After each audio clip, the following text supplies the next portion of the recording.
to share this out to your page as well? Yeah, sure. Absolutely.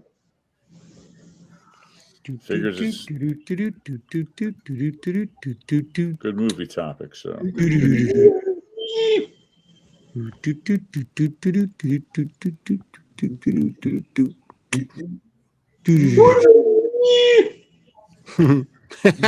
good Hooper, yeah, boy.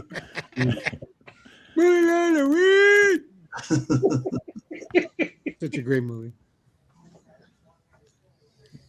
I kind of know because it sounds at one point like he's saying Hooper Duper. Yeah, yeah, he does. I think he's trying to say Gary Cooper. He's saying Gary Cooper, but it sounds like Hooper Duper. You're right. No, dressed like Gary Cooper, but super duper. Oh, that's right. Yeah, I thought you were right. Yeah. Duper duper. All right, one more share here. He's like Hooper Duper.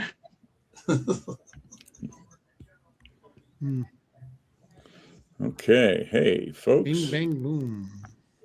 Up and running. Up, there we go. A little Nice. slow there. We Getting are pages through live. engaged. We are up and running. Yeah, definitely live. Hello. How is everybody doing? For UK fans,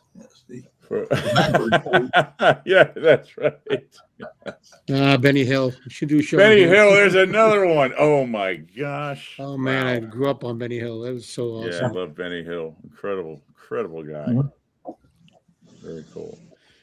Well, we're not talking about Benny Hill tonight. We'll have to schedule that one for another time.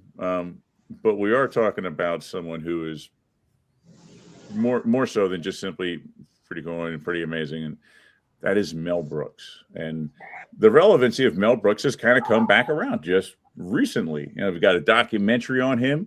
We got Spaceballs 2 in the works.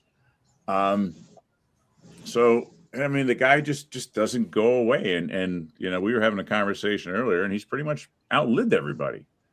You know? And when you listen to him talk, he's all there. He's still sharp as a tack. I mean, he recalls information and little details. It's not like he's kind of like fuzzing things over, telling the same stories over and over. I mean, the guy is amazing to this day. So the lights are all on. Yeah, without a doubt. Yeah. Someone's definitely home. 110%. Yeah. Mm-hmm.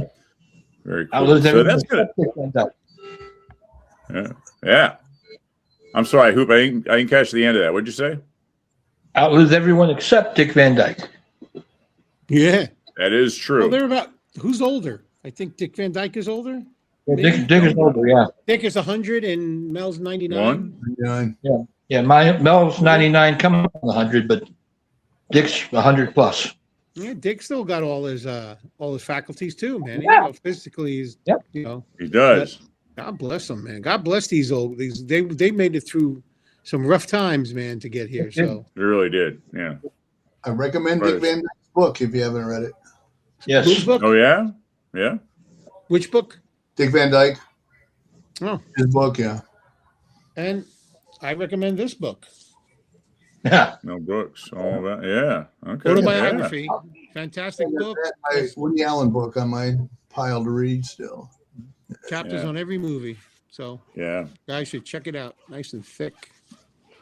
And you guys at home, if you haven't seen the documentary on HBO Max, I literally just started watching it today. Check it out. It is really well done. I've got quite a bit to watch yet, but yeah, very It's good. a 2-part documentary, people, by the way. It's 2 2-hour. Is that what it is? 2 episodes? Yeah.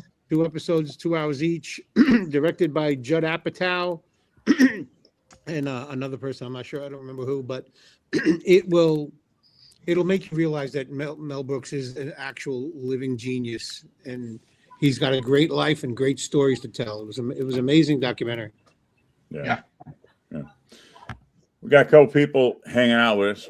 Robert chiming in. Hello, folks. Hope you had a great April Fool's Day yesterday.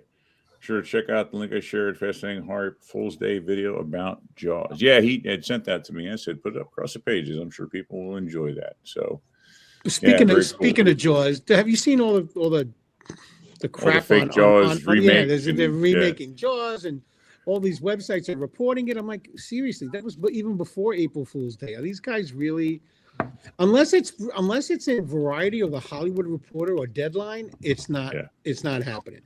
Well, Hollywood, I believe. Hollywood Reporter plagiarized me, so we don't read the Hollywood.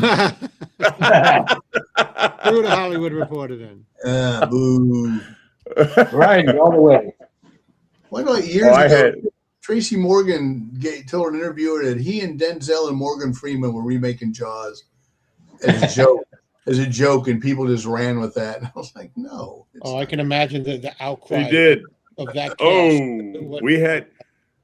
Listen, I think the first time I ever came on Let's Talk Jaws Live, I came on as a guest, and that's what we were talking about, because you were talking about who should play the roles, and I said, who did I say? Oh God, because we all agreed on. We talked about it for like 5 minutes. Not Denzel. We said, bald. Come on. Who was it? Oh, this is gonna kill me now. It'll come to you later. It will. At any rate, Mike and I like yucked it up about it. We were like dropping one-liners and him being like Mayor Vaughn and stuff, and just having a blast with it. Yeah, yeah. Long time ago. At any rate. Well, speaking of shark movies, there's a big budget, high profile one coming out called Deep Water by Rennie Harlan, who directed Deep Blue Sea. That's getting a lot of buzz. It's about a plane crash and sharks in the water. So it's May 1st, 2026. It's coming out. There's another Come on. one. There's another one called like Thrash or something like that, or something else. I don't know. Yeah, But this is a major Hollywood. Film. Oh, okay. Yeah. Not like a yeah. Netflix film. Okay. No. It stars also Aaron did Eckhart, Rhode Ben Island, Kingsley. so. Survivors of a plane crash from Los Angeles to Shanghai must escape shark-infested waters in the Pacific. Rated R. Ooh. So that looks, He also did Cutthroat Island, so don't get. I like Cutthroat Island. You and It's Matthew Modine. entertaining. Better than Pirates of the Caribbean. I like Gina Davis. No, I really do like that movie, by the way. I know it's the biggest flop in Hollywood history, or one of the biggest flops, but Yeah. I enjoyed it for what it was. I did. Mike, I remember who we were talking about. We were talking about Samuel L. Jackson as Mayor Vaughn. Oh, God. Remember that conversation? Can you imagine? Yeah. Wow. I mean, You wouldn't take any guff, that's for sure. Oh, It'd be Tomorrow's MFers in there all over the motherfucking 4th of place. July. Yeah. I'm going to hang him up by the fucking Buster Browns. That would be interesting, Imagine that. Samuel L. Jackson is mayor of one. Be wearing like a purple tweed jacket, with some anchors on it. It would be great. Say shark again. Yeah, that'd be good. There The path of the righteous shark. That's right. Yeah, right. Ezekiel. Oh my God! All right, let's get back Mel on Brooks. topic here. Back to Mel Brooks. Yeah, we'll have to do that one night though. But yeah. So let's get in a. Does he look like a bitch?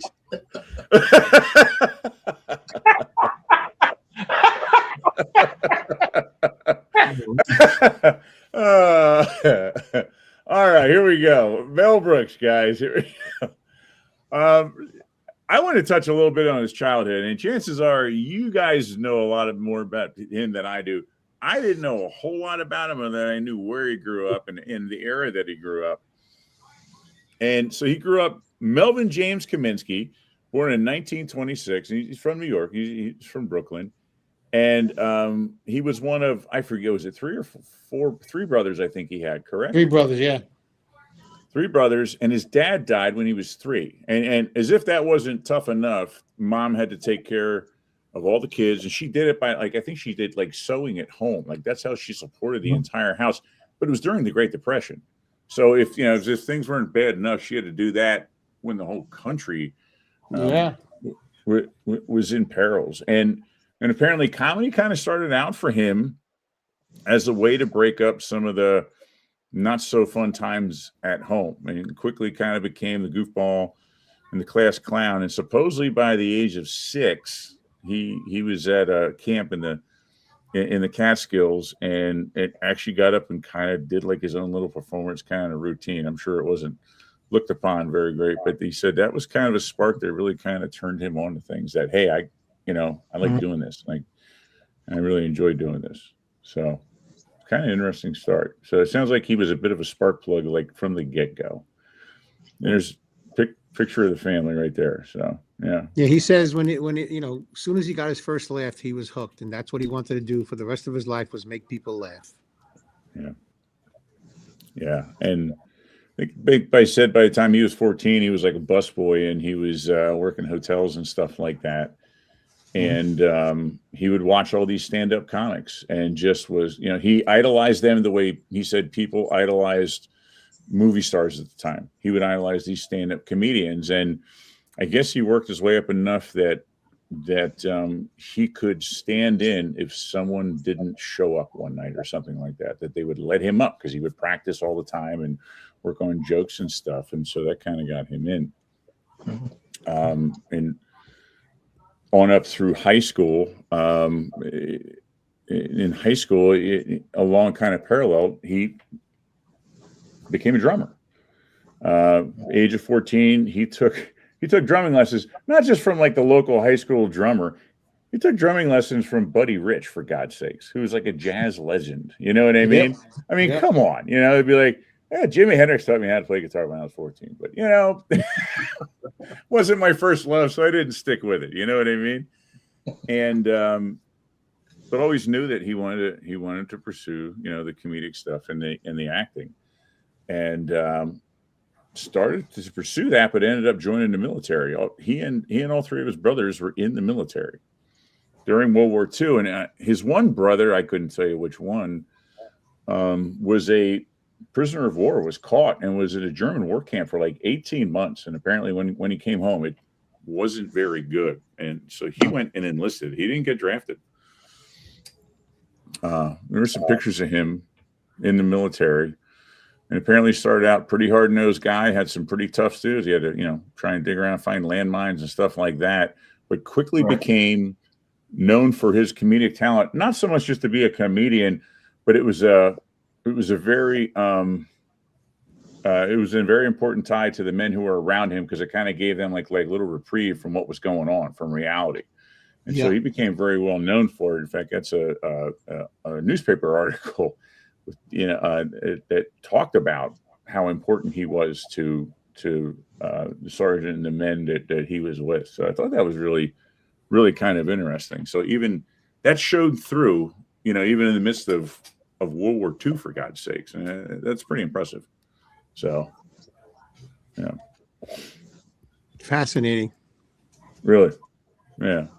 He wanted to go kill Nazis, so. That he did. But it seems like at times he really would rub people the wrong way with his comedy too, which I would imagine, you hear about some of these people who are just what we consider now to be almost iconic, like comedians, like, and how the fact that you either simply loved them or you hated them, because someone like him, put me in mind of like Robin Williams. When you read up about him, looks like he was on all the time. And that wasn't him acting, that was his personality. And at times it would just drive people bonkers or insane. And I'm sure that was a similar case for him. But yeah, I mean, followed him on and on. And, looking at the pictures of him here, those military pictures, his one son, and I couldn't tell you which one because I don't even know their names, looks identical to him at this age. Yeah, he does. It's on the show. Yeah. It's in it's in the documentary. I mean, he looks unbelievably so. One of his sons is a famous author, Max Brooks. He wrote World War Z. So. Is it? No kidding. I did not know that. And he also wrote another book about the Yeti. So he's a very famous author, Max Brooks. Yep. And World War Z is his most famous. Yeah, great one. Very cool. So when were you guys first introduced to Brooks? I mean, for me, it was a kid with his movies. And I remember like some TV shows that I would see when they were serialized, but I didn't know that that's who they were from. So what was your introduction to Brooks? Get Smart. Get Smart. But I didn't know at the time when I watched Get Smart, I didn't know Mel Brooks had anything to do with it. you know. Right. But I watched Get Smart and loved it, thought it was funny, but I didn't know Right. Mel Brooks was behind it. Yeah. What about you, Mike? The same. Like I said, I didn't realize it was Mel Brooks. I think the first thing Mel Brooks that I went to that I knew was Mel Brooks was probably Young Frankenstein, because I didn't see Yeah. Blazing Saddles till late. I didn't see Blazing Saddles till '79. Wow. A reissue. Yeah. Oh, Actually, Blazing Saddles was one of the very first films I remember going to see. I was 10 years old. Might have been one of the very first films I saw in the theater with my brother. And what I remembered about Blazing Saddles, which is the most famous scene for a 10-year-old kid, is the farting around the campfire scene. Oh, the campfire with the beans. That is the most famous, yeah. and it's still one of the most famous scenes ever. And I remember the crowd laughing their ass off. But yeah, I remember seeing it in Jersey City in 1973 when it came out, and it was the movie to go see back then. It was that big. Oh yeah, Especially- I saw Blazing Saddles when it came out too, but it was a hard sell because it was rated R. Right. But before I saw the movie, I read the novelization, and the novelization had Me all too. the scenes and lines that were cut out of the movie. In really? Yeah. yeah. But speaking of the reissue in '79, I've told this story before, but my younger brother and I went to go see Halloween with a friend of ours from high school at the Britain Cinema, which Mike knows. It was like 3 movie theaters in one building. And so we're sitting there watching Halloween, and at the scene where they're in the yard of the insane asylum and the inmates are kind of walking around, and then Michael Myers jumps over the windshield. Meow! My brother Joel goes, "That's it," gets up, leaves, and goes to the next theater to watch the re-release of Blazing Oh, Saddles. it's funny. That's funny. Yeah. Had enough, huh? Yeah, and it was like 10 minutes in. Yeah, I'm wondering if would Blazing Saddles be rated R today? Maybe PG-13. There's no nudity in it. There's no swears really in it. There's no F word. I think it would be No. PG-13 nowadays. I think. Yeah, I think so too. Right? I don't think it would have been rated R. Although You know, it could never be made today. It's so politically incorrect. Oh, I don't think anybody would have the balls to make that kind of film today. It's Yeah, that, you know. way too many they're racial genius. overtones. Yeah, But, you know, I I think was- Yeah, it's interesting that you said that, because I was actually thinking about that, and I was trying to equate what would be what movie made, say, in recent history would parallel Blazing Saddles as far as content and genre, and good question. I Tropic would Thunder. have. Tropic Thunder is terrific. Yeah, film. it's probably That's a great. good one. But not as Super offensive. I don't think that's like, other than, you know, Downey portraying a black guy. Right. But Mel Brooks, I mean, Blazing Saddles was offended every single religion, every you know, nationality. I mean, it was an all around. Yeah, I don't know any current modern film that you can put up against that's like Blazing Saddles. I don't think so. I don't think you could put it up against, but if you want to say it to an extent, maybe in the same vein, because of genre and the type of comedy, I would maybe say A Million Ways to Die in the West. I like that movie, by the way. Really funny. Yeah. It You know, that that's also, yeah, it's a good. That's right good choice. along. Yeah, that I would say that's right in that similar vein anyway. as Yeah, far That's as definitely the rated modern R. time. Definitely Yeah, rated R. That yeah. one. Yeah, I do like Yeah. that film. I do. Yeah, so kind of moving on, he gets out of the military, and that's how he got his first connection. According to what I did with research, that's where he met Sid Caesar, was literally coming out of the military. And I mean, those two hit it off from the get-go. And we started to delve into some of his early TV stuff. I mean, that's what you saw. It was Sid Caesar. I believe they were working for Max Liebman, who was one of those people that literally could not stand him, but recognized his talent. And one of the earliest performances and shows was your Show of Shows, which was like a weekly Colgate sponsored show, I believe. Not mistaken. Variety sketch show. Yep. The Variety variety sketch show.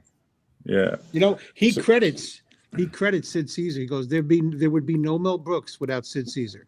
Yeah. So Yeah. that's his number one influence is Sid Caesar. Yeah.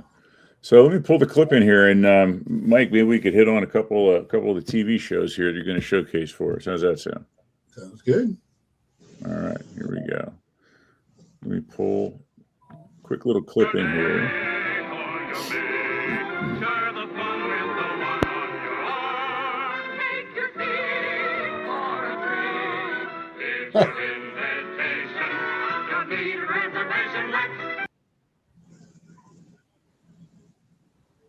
Yeah, we froze up there. I thought that was that's a short clip. Hold on, try that again. Not big on lap. Clip issues. Having clip issues, people. I apologize. The choreographer went out to open Starbucks coffee.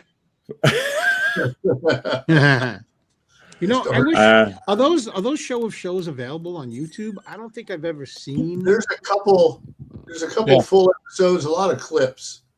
There's a lot of clips on YouTube. But I mean, just going through the writers on that, Mel Tolkien, who did a lot of television, but you had Mel Brooks, you had Woody Allen, you had Neil Simon, you had Carl Reiner, you had like the greatest comedic minds of the Larry Gelbart. Say again? Larry Gelbart. Selma Diamond. Yes. Diamond. It's just amazing that just that group of writers that just concentrated on that one show. And for a long time, Show of Shows was even up there with Milton Berle's show. It's definitely must-watch television. You didn't do anything the night that was on. Right. No VCR. No VCR, that's right. You know, and if you guys want to see a film that worships your Show of Shows, you have to see My Favorite Year from 1982. Yeah. With Peter O'Toole, and it's basically the story of Mel Brooks on the show, and it's a fantastic movie. Fantastic. My Favorite Year, Peter O'Toole, Oscar nominated for that, by the way. Yeah. And it's great. I love it. Awesome. I do apologize for the tech issue. I even have it queued up down here, and it's showing the rest of the clip is there, but for whatever reason, it will not play. Try running it again, Nate. Yeah, let me give it one more shot here and see if I can't get it to run. At least you have sound. Joseph said Caesar is stopping it. Yeah, because I cut right in. Mike, you sent me that whole deal, and I cut right in. I grabbed like 45 seconds of that first scene where the couple go to the movie theater, come back. It will not. It's playing down below. It won't pull in. I don't know what's going on here. All right. Well, I apologize for that, Mike. But why don't we move on to the second one you wanted to hit on, which was the 2,000-year-old man. You want to hit on that one for me, Mike? Yeah, he and Carl Reiner put together a comedy act they used to do for their friends. And it was basically Carl Reiner interviewing Mel Brooks. Mel Brooks was a man who was 2,000 years old. And basically they just talked about how life was back in the old days. Mm-hmm. Very cool. And that went on to, that has been done and redone and rehashed. In fact, I think they said that was one of the few things he really actually earned money on in the early days was when that went to album, was recorded on album. Which I have. I meant to bring it upstairs. I have the album, yeah. It's a famous album, and it's a famous show. No kidding. Yeah. You know what? Catch you Carl Reiner. No. Nice. You know what? I've got my raw recording here. Let me see if I can't bring this in real quick, guys. Okay, is that okay? Sure. Sorry, I apologize. Apologize for the technical problems. Let me try this here. See if I can't drag it in. Get it to work.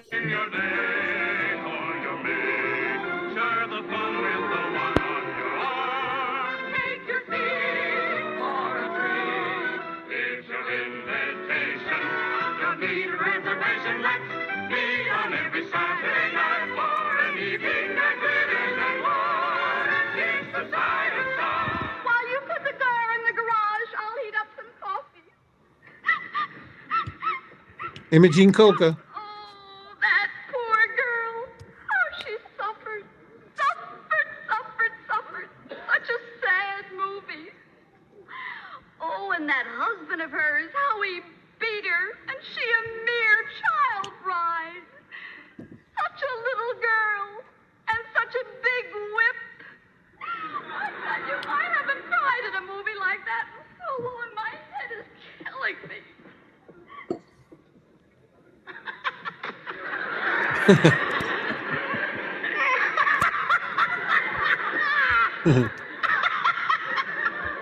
I see you get the belt right in the head.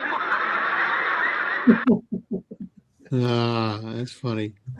Well, Hey, You just don't have comics like that anymore, man. You just I don't. wouldn't be doing that skit these days either. No. no, no, not at all. And it's kind of, that's where that whole conversation goes too. So I was like, we'll grab a little snippet of that guy, then we'll kind of let the rest simmer. Yeah. So I was listening to a Burns and Allen show once. Gregory Peck was the guest, and they set up something where Gracie overhears Gregory Peck supposedly beating his wife, and he's just like, and she's yelling, and he's like, "Well, George, you know," and I was like, "That was funny in the '50s, I guess." Times have changed. Yeah, things times have are a changed. little Well, different bang, these days. bang, boom to the moon was funny in the 50s. Exactly, right? You Yeah, exactly. Yeah. can't get away with that Yeah. nowadays. Very good point. Very good point. We have a couple people chime in. So Robert's going back to what we were talking about with ratings. And he said, I think the MPA can tolerate a maximum of 5 F words, and it cannot be used in a sexual way. So Robert's fact. Well, that's in a very good. PG-13 film. That doesn't. Is that what it is? It doesn't pertain to rated R. That's Yeah, just PG-13. You can use it twice in a PG-13, but it can't be Right. sexual. It's a verb. Sexually It can't be as a explicit. verb. It could be an adjective, but not a verb. Yeah, and Mark's joining in. Hey, Hey, Mark. Mark, good to see you, buddy. Good to hear from you. Hope you're doing well. Yeah, definitely. All right, so let's pull up 2,000-Year-Old Man, and I'm going to cross my fingers that this damn clip works. Luckily, I have all my raw clips still saved on the laptop. I didn't get rid of them, so here we go. Let's pull this in. Just a small snippet of this. It's a couple-minute routine, so. See that? Yes. Did you see What did you the do? Natural reaction. People actually hit themselves Oh in the face. boy! Wow! That hurts, though. Yeah, you bet it hurts now. But people thought Right, and listen, it was a dangerous thing. We could not continue to react to wonderments like that because when we had a big star, you know, like Sammy Davis Sr. would come and play the game. way back. You know, not Junior, the old one. Yes. We would hurt ourselves when he was terrific. So Murray, the wise one. Yes. Murray, was he smart? What did he do? Murray was smart. Murray said, folks, pull your faces out of the applause. Pull your faces out. How did he do What do that? you Could mean? you He give us went, an example? Terrific, and terrific. And you face out of the applause, see? That's how Murray Well, did it. thank you. Very good. You know what comes through in that clip? He just wants to make people laugh, man. That's all Mel Brooks wants to do. And it just shines through in all these clips. He just wants to get a laugh, man. I get it. God bless him. Yeah, very cool. And he met his first wife. She was a dancer on the set of the first show, which I was completely unaware of. I happened to stumble across that when I was watching the documentary today. So yeah, kind of interesting little circle of people he tended to work with and be around. So yeah, very good. And going on to everyone's favorite, which was Get Smart, and love that show. Loved everything about it. You know, it was like the comedic side of like 007. You know, it had the comedic side, but it also had some sophistication to it. But to this day, and Mike, you probably know what I'm going to say, I love the red Sunbeam Tiger. I love that damn car. That was a little. I'm sorry. It was a British sports car with a Ford V8 shoved into it, and they were just deceptive little vehicles. And to this day, when I see one, you don't see them often. I see one every once in a while. First thing I think it gets smart. Like I take my damn shoe off and hold it up to my face. And start, and then people go like me, like I'm an idiot, unless they know the show Get Smart. Yeah, that red little Sunbeam Tiger. And interesting story. So that car, Ford had their run at it, didn't do as well as what they thought they were going to do with it.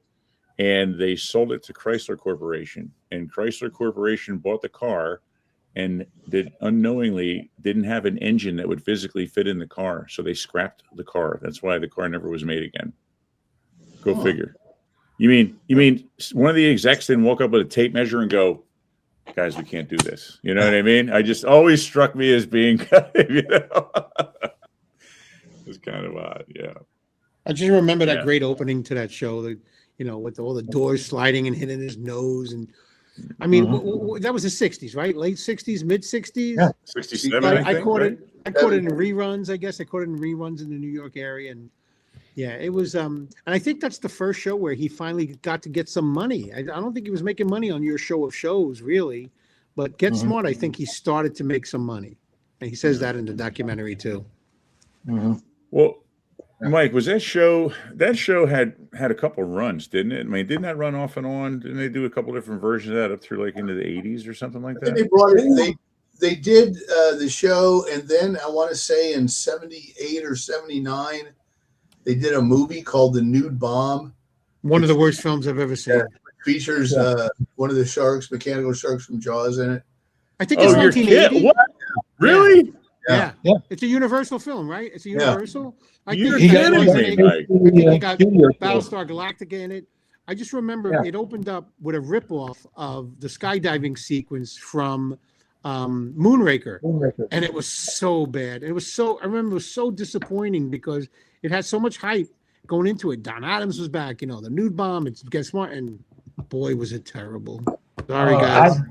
I hated it because it didn't. There was no 99. Right. When the show ended, Max and 99 had twins, and there was no mention of the children. So yeah, I saw it and I thought it was terrible. However, Fox in the 90s tried to do a revival of Getting That. No revival. It picked up from where Get Smart left off. It didn't start over. It picked up where it left off. Oh. But Max was the chief of control. 99 was in there, and Andy Dick, I want to say, played Max's son. Really? Yeah, and he was the current day Maxwell Smart. His daughter found out that her parents were spies, couldn't take it, and ran away. So we only saw the son. But and Don Adams was in it. Yeah, Don Adams, Barbara Feldon. Oh wow. Dick Gautier was playing Jaime the Robot. Yeah, whoever they could bring back, they brought back. Yeah, interesting. But it was on the shelf for about at least a year, and by the time they released it, it was canceled. Oh, wow. So they said the episodes they had, but it didn't go anywhere.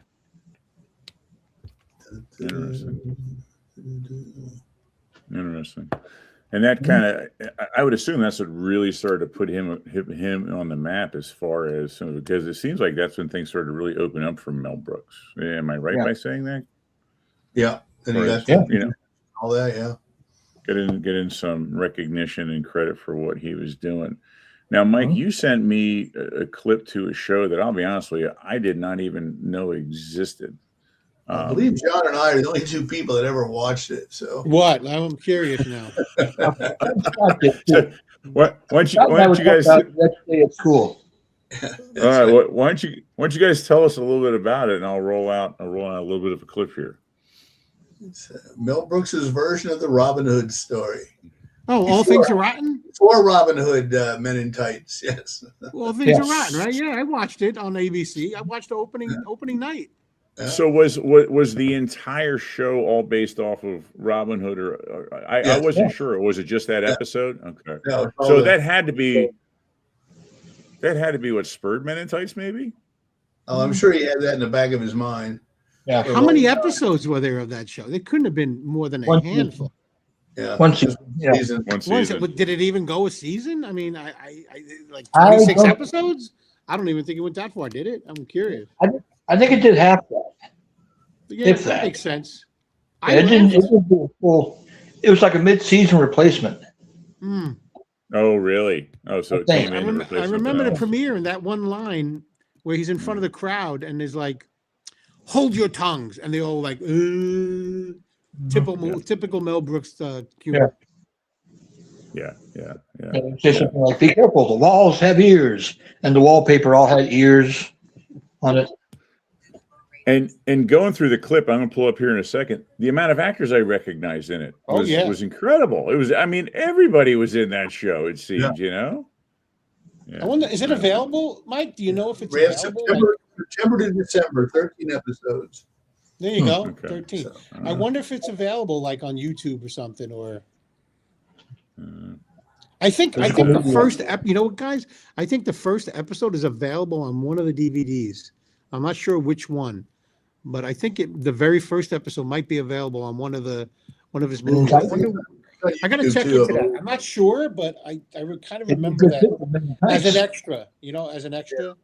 yeah, first episode's on YouTube.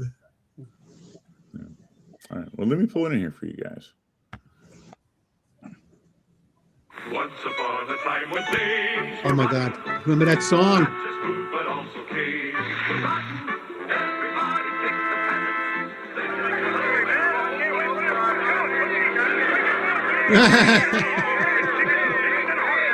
You heathen! Wait for the evening prayer. Dick Van I Patten. said wait.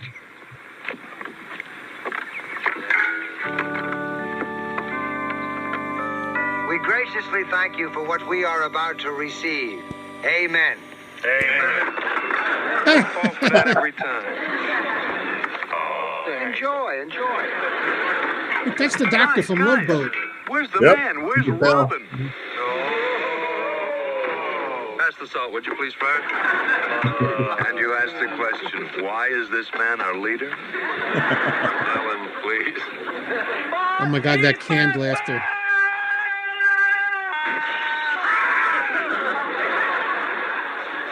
Oh, man, you want to talk about pain? Ronaldo, why do you do that? Man, I want to be like you. I do everything like you. What year is that?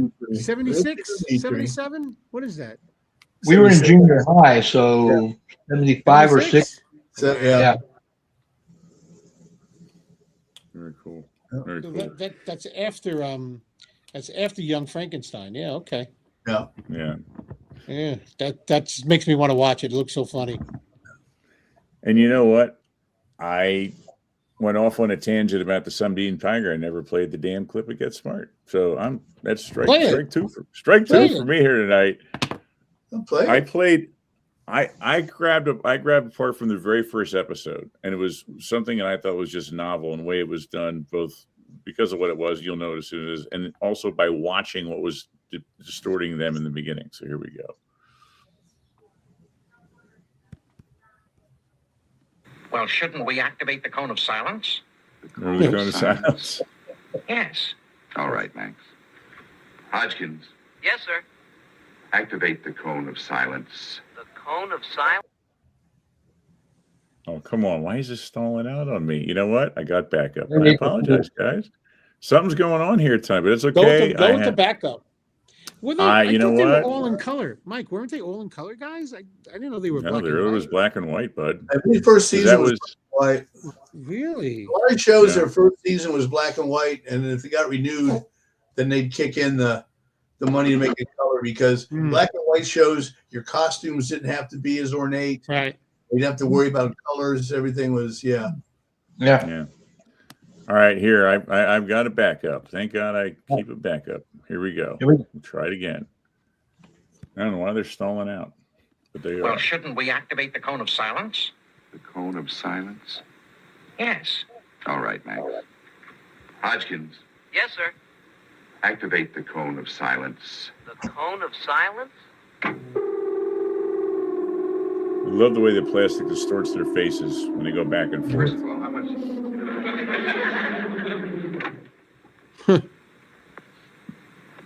How much do you know about chaos?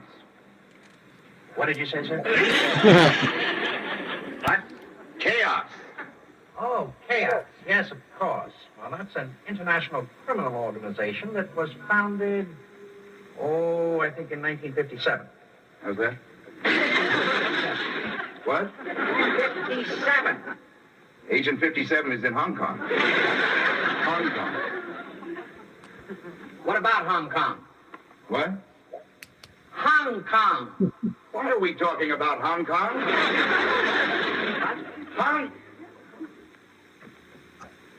Hodgkins, raise the cone of silence. What? Raise the cone of silence!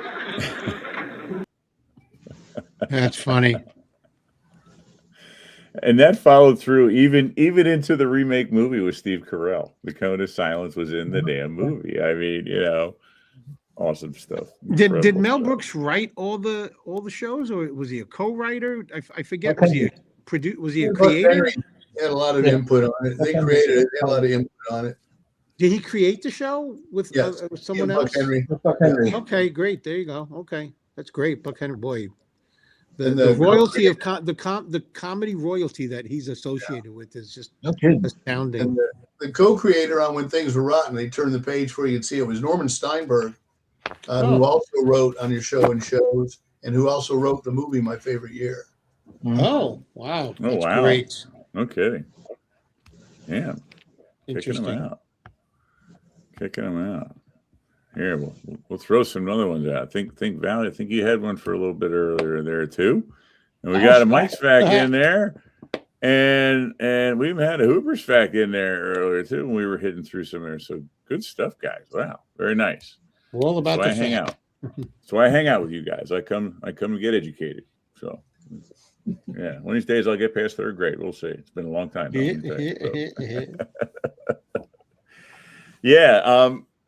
Yeah, I'm just totally oblivious to when things were rotten.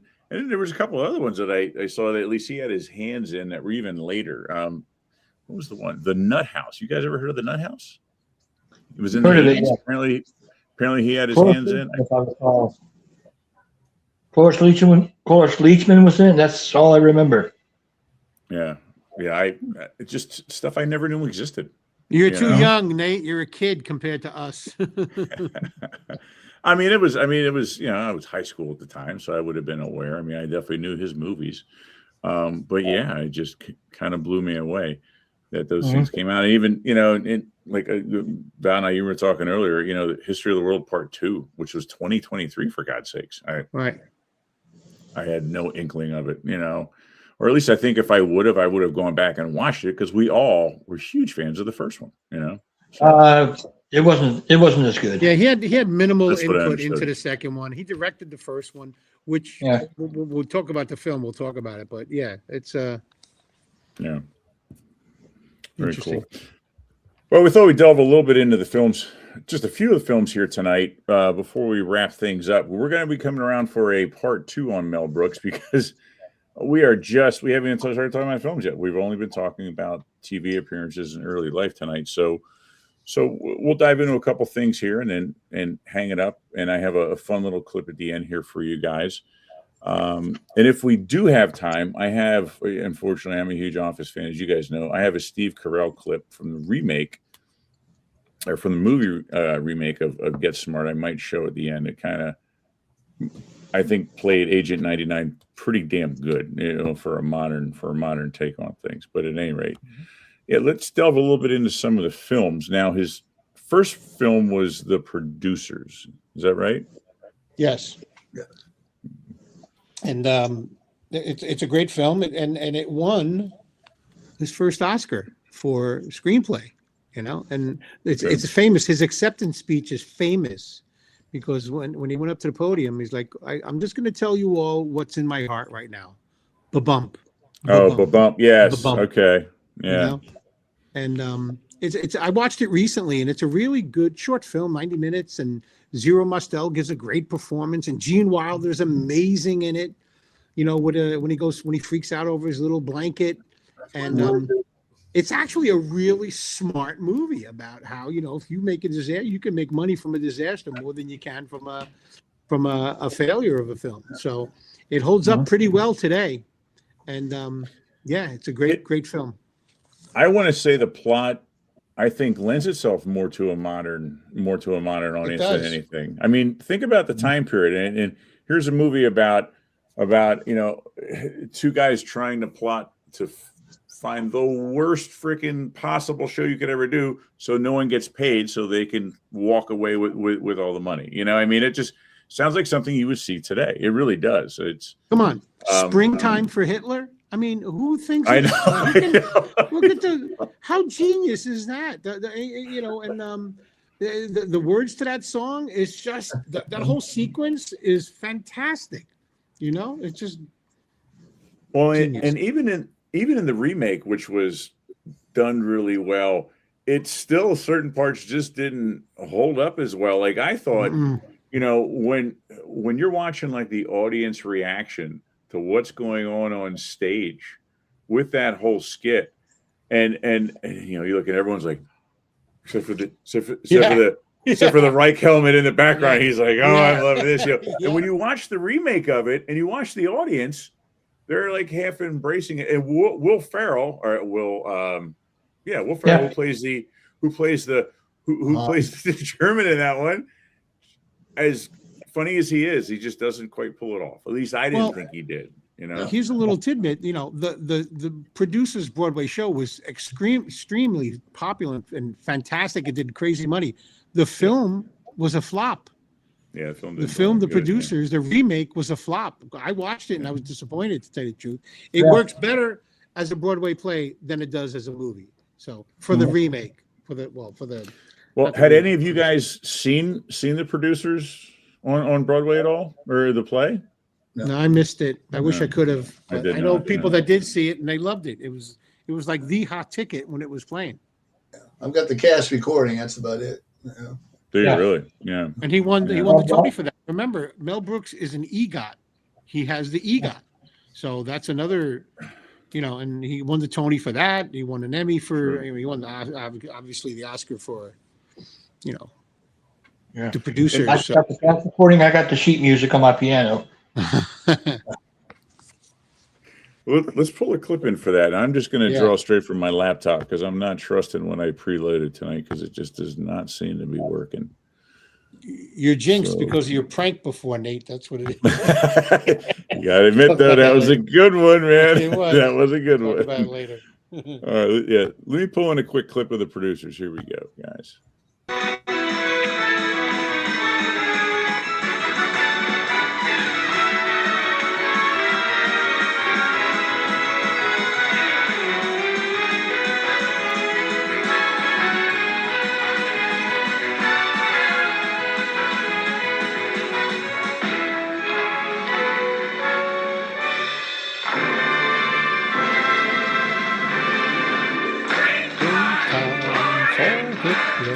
Oh my God, that's so crazy. Oh God.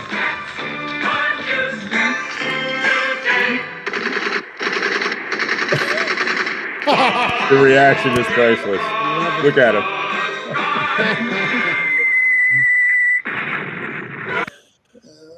Oh my God, I can watch that whole clip, man. It's so funny. It is, but it gets a little rough. I'm like, oh, man. When they all come together, the dancers come together as a swastika, and they do the view from the top. I'm going, genius. Oh dear God, are you kidding me? Genius. Oh my gosh, genius. The director went on to play Mr. Belvedere. Yeah. Oh, you're kidding? Is that who that was? I directs the show. Yeah. Christopher Hewitt. Yeah. Yeah, Christopher Hewitt. Holy crap. That's the best fact I've heard tonight. That's better than a Jaws fact, for God's sakes. It was Mr. Belvedere? Get out of here. Yeah. Come on, really? Oh, my gosh. That's hilarious. And when they're in the bar talking about the show, the drunk in the middle, that's William Hickey. Oh, God. Pritzi's Honor. Wow. Pritzi's Honor. Uncle Lewis in Christmas Vacation. Yeah, exactly. Jeez. Wow. We got... Robert chimed in on the Producers. The Producers is literally called "Please Don't Touch the Old Women in Italy." Don't ask why. I don't know. There's got to be a reason for it. After the first 15 minutes. Yeah. Yeah, right. No Jackie. No Jackie. Yeah. Zero Mostel, man. He's so great in that film, Zero Mostel. Man, it's a great film. Mm-hmm. All right, and I thought we'd roll over to Young Frankenstein because that is a movie we all watched over and over and over again, and that ended up spurring a theatrical performance as well. And it's just an amazing film. I mean, he still is. I haven't watched that film, and I can't tell you how long. But as soon as you pull it up, you say to yourself, "It's Frankenstein." It's little skits, little things that come up. Yes. And some of the outtakes, I remember you could pull up the outtakes on Yeah. YouTube and stuff. I'm sure they're still floating around. Just some really good stuff. There's a Blu-ray. There's a Blu-ray of the film. It has all Is there? all the extras and the deleted scenes. And although I mean, I know we're skipping Blazing Saddles, which we'll go back to at some point. But yeah, Yeah. We'll come back around. We just Young Frankenstein is definitely that might be man. It's close. It might be his funniest film. It's between that and Blazing Saddles. Those two. I mean, I don't know which one I pick. I don't know. Yeah. So choice. Yeah, real tough choice. Yeah, and on top of that, Maury Feldman was just, not just watching him, but listening to him. I mean, the guy was amazing. He truly was, and he kind of those bug eyes. Bit of a tortured soul. He was a thyroid, but he embraced it. But he was like, "Hey, it works. It's funny. I'm okay going on like this." The rest of it, and really, it's what killed him. He had a heart attack, and and terrible diet. I mean, the guy. They said that they have a drug for that because you see the commercials on TV, but they always say if you want to see what Betty looked like before, go to our website because I mean, like Muppets. One of the Groundlings who had the thyroid condition that Marty Feldman had, and he cured it by eating. He says in his bio. Irradiated strawberries from Sweden. Wow! What? This was in the 80s. Irradiated strawberries from Sweden. Well, why are there strawberries that are irradiated in Sweden? That's a Hooper's fact right what there. Are they doing in Sweden? That just blows my mind. Wow. And suppose like Feldman was aware, that there were some things he could have done to maybe help some of that. But he was like, at that point, he was like, hey, this is part of my gig. So, it is what it is. And that's who I am.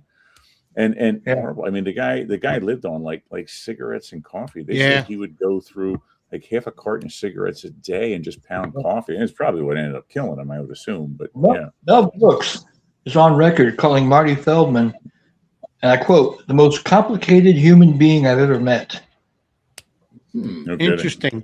I remember Marty Feldman. You might know this, Mike or Hooper. He was on the Oscars one year. I don't know what for. And somehow he dropped the Oscar and he wind up taking this Oscar and destroying it on the stage. And I don't know what it was for. It was just goofy Marty Feldman moment. He was announcing the nominations for Best Animated Short. Or live action. But it was short subjects because he made the joke. Sometimes I'm someone's favorite subject in shorts. Interesting. It was a short subject Oscar, and he was announcing the nominees. Interesting. Mm-hmm. Say, damn your eyes. Yeah. Well, he and Mel were pretty tight for a while, and I had watched an old interview, and he was talking about Marty Feldman, and what did he say? He said, there was something to that affecting him at times with his vision. And he said there was one thing you could always make sure of. He was like, if you gave something to him, he probably broke it, because they said it would affect his vision to the point where he could walk into stuff. Oh wow! He would break stuff, and Well, that's why he dropped that that brain. Yeah, that's right. Yeah, in the jar. Yeah, awesome, cool. Well, let's pull in a little musical clip from that. And again, I'm not gonna rely on anything I loaded here. I'm just gonna. Mine will work fine. Yeah, just hope we got sound. That's all we got to worry about. Yeah, right. So, little inside joke. A lot of background. There's a clip from Silent Movie. Then there shouldn't be. There you go. Yeah, right. Here we go.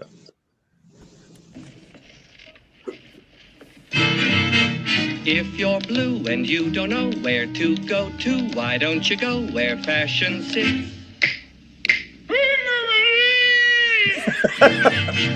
Different types who wear a day coat, pants with stripes, or cutaway coat, perfect fits. Dressed up like $1 million trooper, trying mighty hard to look like Gary Cooper. Come, let's mix where Rockefellers walk with sticks or umbrellas in their midst.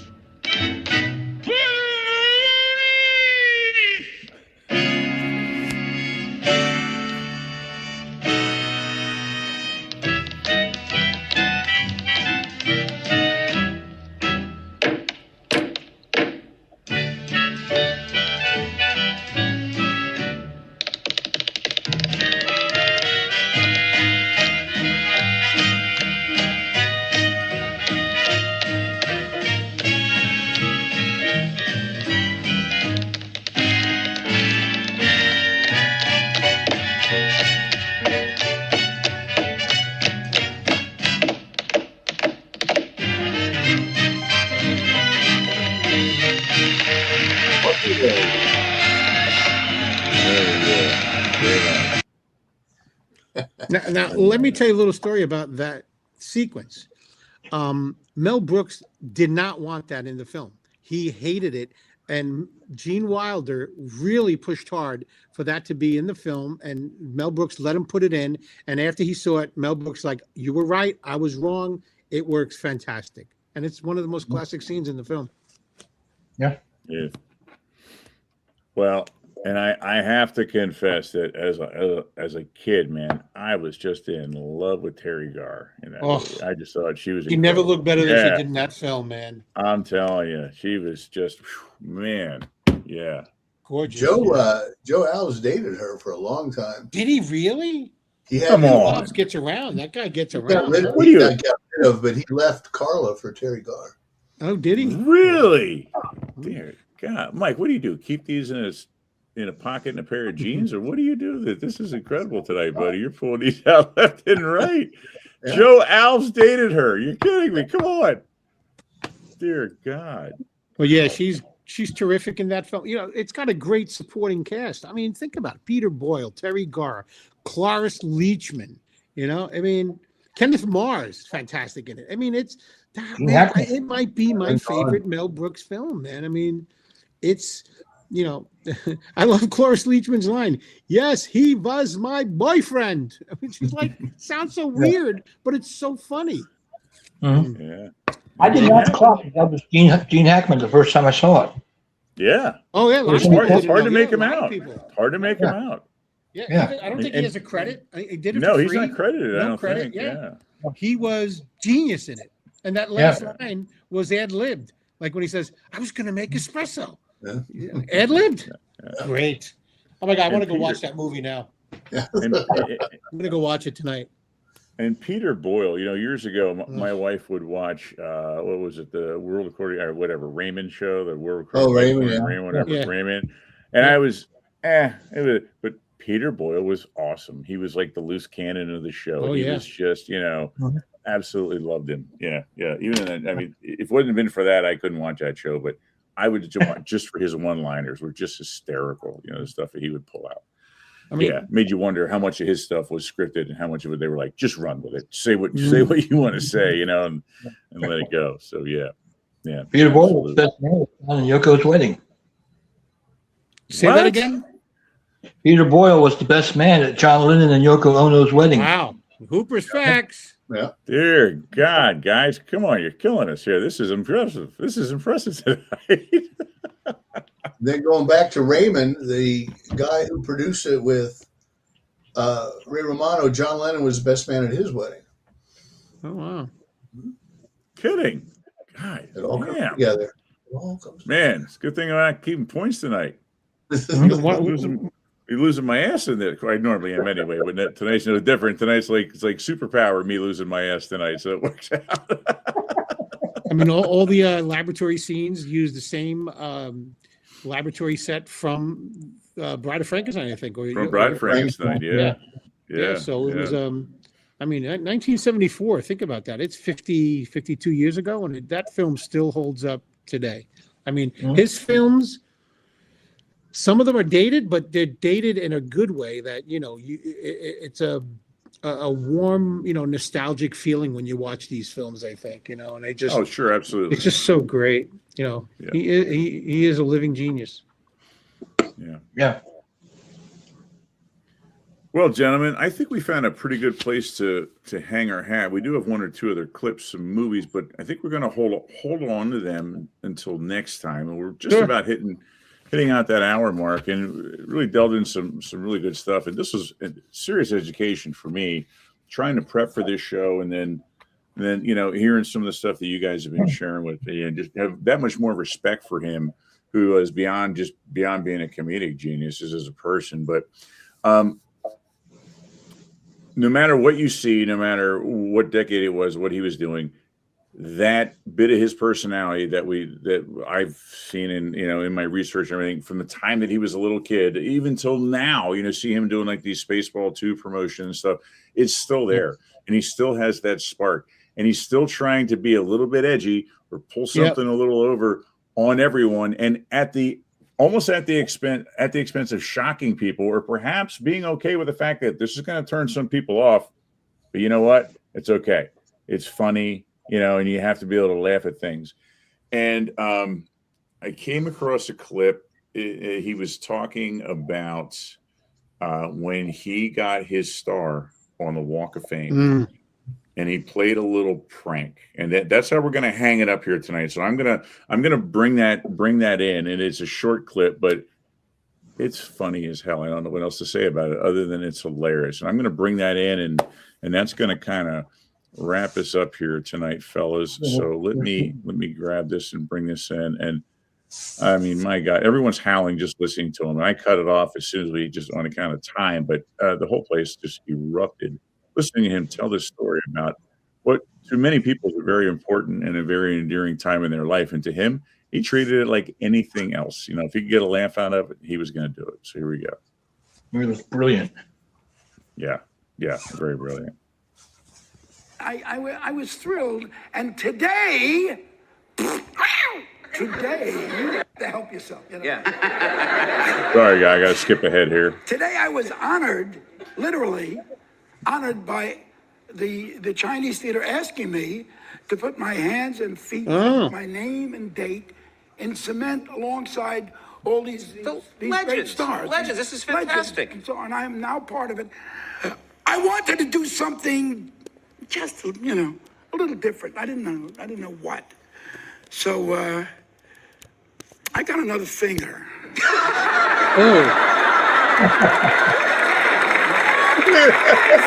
That was pretty funny.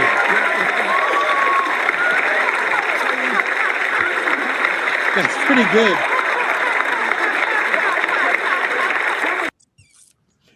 That's pretty funny. The damn guy, you go up to his Walk of Fame with his hands in the cement and there's 6 fingers on his left hand. That's great. God bless him, man. God bless Mel Brooks. Oh my gosh. Can you imagine that? He went on, he was doing this little deal. He was like, probably some family good family from Iowa came in to see this. Walks and goes, oh my God. Mel Brooks had 6 fingers. Great. It's a great joke. It's great. Oh, geez.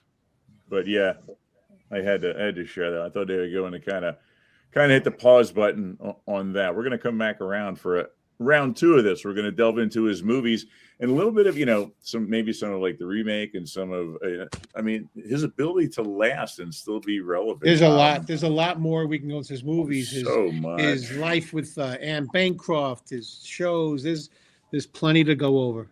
So, I was pretty reflective of that. I was going back through, I still have a lot of my physical media as far as my DVDs go. And when my son got into Star Wars, first of all, I was thank God, because I grew up perfect time for Star Wars and loved it. He asked me about Spaceballs, and I was like, we're getting a copy of Spaceballs. We're going to sit and watch that. And he loved that damn film. And I kept it along with my Star Wars collection. So, yeah. Very cool stuff. So, it holds relevancy. And my kids at school know that movie. They've seen it. Oh, yeah. So there's got to be parents at home.